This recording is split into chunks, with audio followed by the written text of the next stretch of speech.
Good morning, student. Welcome to all in physics class. Today we will study the topic of dimensional formulae. Formulae is the plural word of the formula.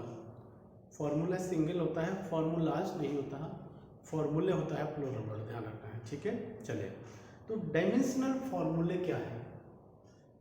The dimensional formulas are in the term of mass, length and time with their powers. यानी मास, length और time को power के term में represent करना dimensional फॉर्मूले कहते हैं। For example मैं एक बात करूँ, मैंने कहा सपोज स्पीड का यूनिट मीटर पर सेकंड, मीटर पर सेकंड, तो मीटर आ गया, मीटर को हम एल से कहेंगे। मीटर क्या है? लेंथ। सेकंड क्या है? टाइम। टाइम ये पावर ऊपर ले जाती है माइनस है, तो ध्यान रखना है लेंथ सेकेंड, मास केजी, यानी मास का यूनिट केजी, लेंथ का यूनिट मीटर, टाइम का यूनिट सेकेंड। इस पूरी फिजिकल क्वांटिटी को mLT के टर्म में पावर के साथ रिप्रेजेंट करना डायमेंशनल फॉर्मूले कहते हैं, ठीक है। तो वही टॉपिक है जो हमने ड्राइव्ड यूनिट पढ़े थे पिछले वाले डेरिवेशन में। पिछले वाले डेरिवेशन में ड्राइव्ड यूनिट में पढ़ा था कि जो फंडामेंटल फिजिकल क्वांटिटीज हैं, उन फंडामेंटल फिजिकल क्वांटिटीज के मल्टीप्लिकेशन से या डिवीजन से जो भी नई फिजिकल क्वांटिटी जनरेट होती है उसे ड्राइव्ड फिजिकल क्वांटिटी कहते हैं या ड्राइव्ड फिजिकल यूनिट कहते हैं। For example, work equal to force into displacement, तो फोर्स और डिस्प्लेसमेंट मल्टीप्लाई करके volume equal to density equal to mass upon volume, तो मास डिवाइड बाई वॉल्यूम आ गया। वॉल्यूम क्या है? लेंथ का क्यूब हो गया, ठीक है। तो इस तरह से बाय द मल्टीप्लिकेशन और बाय द डिवीजन से जो भी नई फिजिकल क्वांटिटी डेवलप होती है, जो भी नई फिजिकल क्वांटिटी जनरेट होती है, हम उससे डायमेंशनल फॉर्मूले कहेंगे जब उसको मास को m के टर्म में, लेंथ को l के टर्म में और टाइम को t के टर्म में पावर के साथ रिप्रेजेंट करते हैं, ठीक है। कैसे? देखिए, सबसे फर्स्ट फिजिकल क्वांटिटी मैंने लिया एरिया, ठीक है। एरिया यूनिट बताएंगे मीटर स्क्वायर, सब जानते हैं लेंथ इनटू ब्रेड्थ होता है मीटर स्क्वायर। डायमेंशनल फॉर्मूला देखो क्या लिखेंगे, ये तो डायमेंशनल फॉर्मूले का ब्रैकेट होता है। अब इसमें ध्यान रखना है मीटर स्क्वायर है, मीटर स्क्वायर का मतलब आ गया, मीटर क्या है? लेंथ का यूनिट, एल स्क्वायर, ये स्क्वायर आ गया, ठीक है। अब बात करते हैं इसमें, मैंने कहा एम एल टी के टर्म में लिखना है, तो एम मास, मास इसमें नहीं है, तो हमने क्या किया, एम लिखा, पावर 0 लगा, एल है, टी भी नहीं है, टी की पावर 0 लगा दिया। आप जानते हैं किसी भी टर्म, किसी भी पावर 0 को 1 कंसीडर करते हैं। अगर किसी की भी पावर 0 होती है तो उसको कितना? 1 कंसीडर करते हैं। तो m raise to the power 0 1, t raise to the power 0 1, और इन दोनों का इसे मल्टीप्लाई करो तो क्या बचेगा? l स्क्वायर बचेगा केवल, ठीक है। या फिर आप चाहे तो इस तरह से इसको ओनली l स्क्वायर ये लिख सकते हैं, ठीक है। तो इसे डायमेंशनल फॉर्मूला कहते हैं। तो बहुत ज्यादा कोई क्रिटिकल पार्ट या बहुत ज्यादा कोई ऐसा डेरिवेटिव पार्ट नहीं है जिसमें कोई कंफ्यूजन हो। केवल जो यूनिट है उस यूनिट को mLT with their power represent करना। क्लियर? मैं नेक्स्ट लेता हूं वॉल्यूम। वॉल्यूम क्या होगा? मीटर क्यूब, जानते हैं सर, LBH होता है, इसमें तो क्या था? L इंटू बी, इसमें क्या आएगा? L into b into h, ठीक है। Simple formula, metre cube L B S, सब लेंथ है, इसलिए क्या आएगा आपका? m0, क्यों? m फॉर मास, और मास इसमें कहीं नहीं दे रखा, L क्यूब क्योंकि पावर 3 है, T 0 क्योंकि टाइम पीरियड का कहीं कोई कंसेप्ट नहीं है, तो जिसका कंसेप्ट नहीं होगा हम उसको जीरो से रिप्रेजेंट करेंगे, m0 l cube t0, otherwise और you can write it l cube only. ये ध्यान रखना है, ये ब्रैकेट ऐसा ही लगाना है, ये ब्रैकेट डायमेंशनल फॉर्मूला का सिंबल है, ध्यान रखना, ठीक है। चलिए फिर आगे चलते हैं। डेंसिटी, तो डेंसिटी को कहते हैं बेटा rho equal to density mass upon volume. Formula भी लिखता जा रहा हूं साथ में थोड़ा, मास अपॉन वॉल्यूम, मास का यूनिट केजी अपॉन वॉल्यूम का यूनिट मीटर क्यूब। ये पावर ऊपर जा सकते हैं, क्या लिखूं मैं, केजी मीटर -3, केजी तो यह क्या मास, और वॉल्यूम का यूनिट मीटर क्यूब ट्रांसफर लेकर मैं ऊपर लेकर एम क्यूब इज मीटर की पावर -3। ध्यान रखना है पावर नीचे से जब ऊपर जाएगी चेंज होगी, प्लस है तो माइनस होगी, माइनस है तो प्लस होगी, ठीक है। अब इसका डायमेंशन लगा दो, देखो इधर m, अब m जीरो नहीं है, m मास है, कितनी पावर है 1, m1 l है, कहीं l है ना मीटर, l क्यूब, लेकिन माइनस क्यूब आएगा, ध्यान रखना है, और t जीरो। अभी इसमें टाइम पीरियड नहीं था, टाइम पीरियड नहीं था तो हमने क्या किया, उसको जीरो कंसीडर कर लिया, ठीक है। जिसकी पावर जीरो होती है मींस उसका वैल्यू 1 होता है, 1 से इसमें मल्टीप्लाई हो तो ये क्या आ जाएगा, m l -3 भी कह सकते हैं इसको, क्या m l -3, ठीक है। चलिए आगे चलते हैं, डेंसिटी हो गया, ठीक है।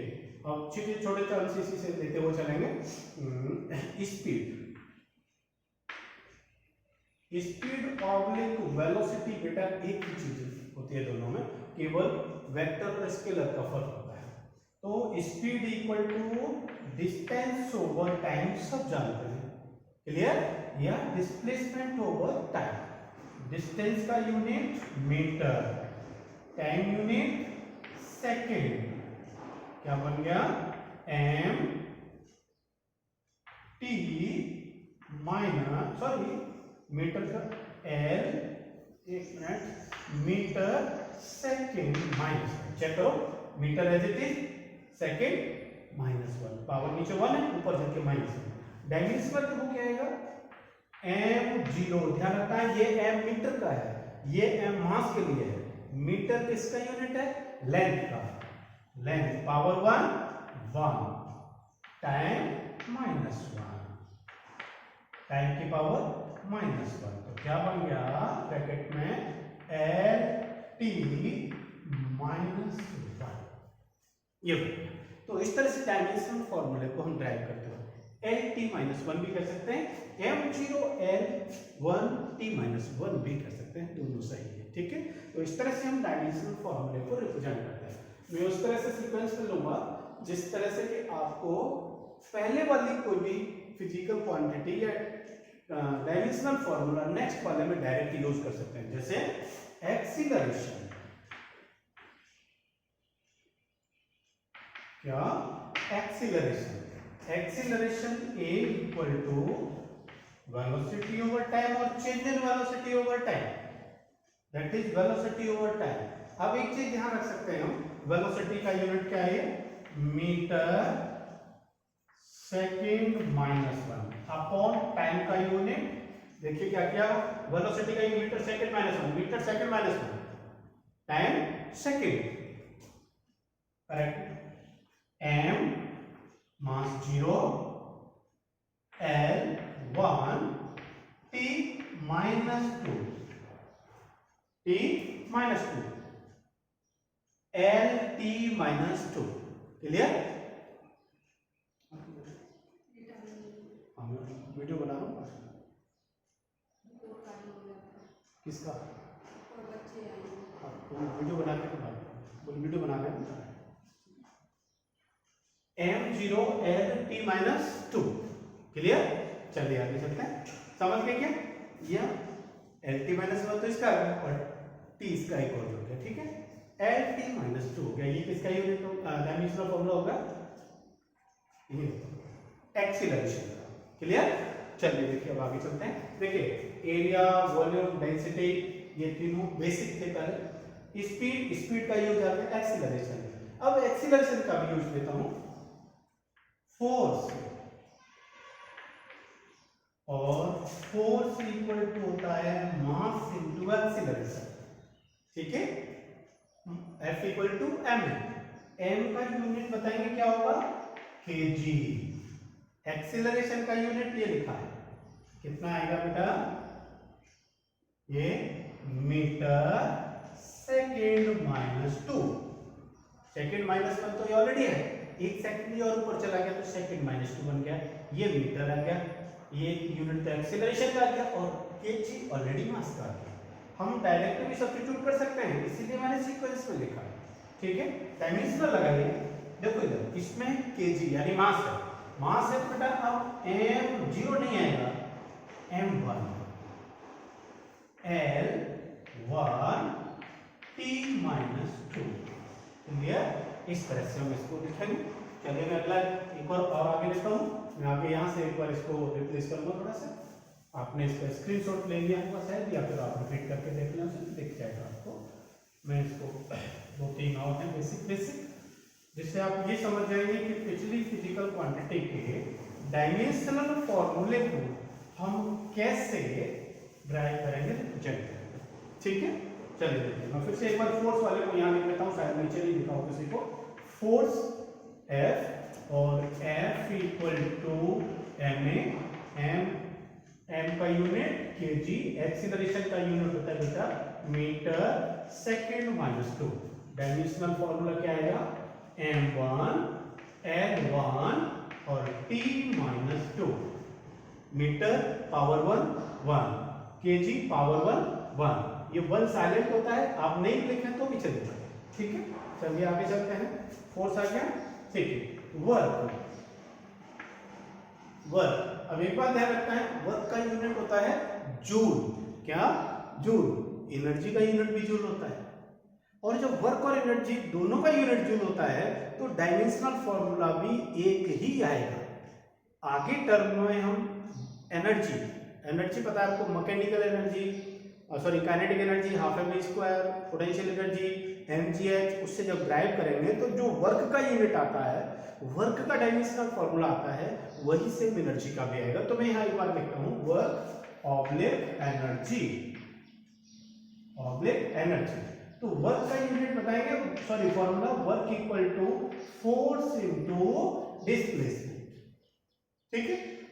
यहाँ डायमेंशन ऑफ वर्क और वो एफडी cos थीटा उसको नहीं पढ़ना है, सीधा सिंपल फोर्स इनटू डिस्प्लेसमेंट। अब फोर्स का यूनिट है ना डिस्प्लेसमेंट, यानी एक लेंथ और पावर ऐड हो जाएगा, तो क्या आएगा बेटा, देखो kg, फोर्स का लिखा हूं पहले, मीटर सेकेंड माइनस 2, ये तो आ गया किसका, फोर्स का, इंटू डी, इंटू मीटर और डी, तो मीटर और मीटर पावर कितना हो गया, 2 पावर। तो देखिए कैसे आएगा, m1 kg एक ही पावर है, L2 1 पावर ये 1 पावर ये, मल्टीप्लाई होती है तो पावर ऐड हो जाती है, और t माइनस 2।